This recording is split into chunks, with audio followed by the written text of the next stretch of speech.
These Parmesan Courgette Fries are so good. They're a really healthy alternative to your standard deep fried potato fries, and they taste amazing. Crunchy on the outside with cheesy Parmesan that crisps up, and they're so good when you dip them into aioli. And it's a great way to get everyone to eat their veggies too. Mix some ground almonds, or you could use polenta instead, some very finely grated Parmesan cheese, some herbs like thyme or rosemary or maybe oregano, and some salt in a bowl. Crack an egg into another bowl and whisk it up. So some tips with choosing your courgettes.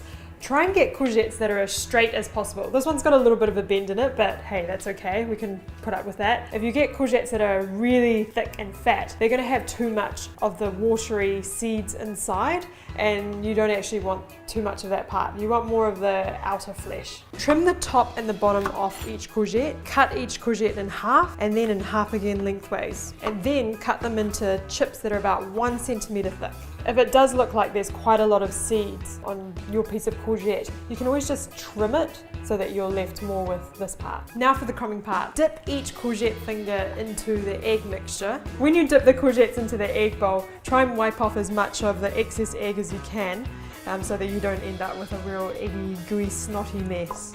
Put it into the almond Parmesan mixture and make sure it's well coated. So the trick to this, so that you don't end up with this mucky, eggy mess all over your hands, is that you use one hand, so I'm using my left hand, for the egg bowl, and then one hand for the ground almonds and Parmesan bowl.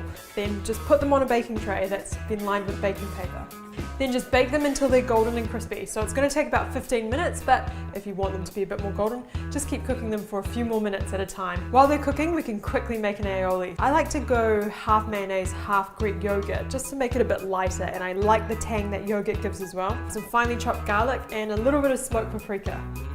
And just a pinch of salt. Look at that guy. Doesn't he look yummy? Crispy on the outside, really like cheesy, golden cheesy Parmesan crust. Dip him in some aioli. Oh.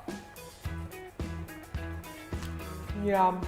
That is so good, especially dipped into that aioli. I could easily eat this whole lot of chips. Make like 3 batches if you make these, because they're gonna go really, really fast.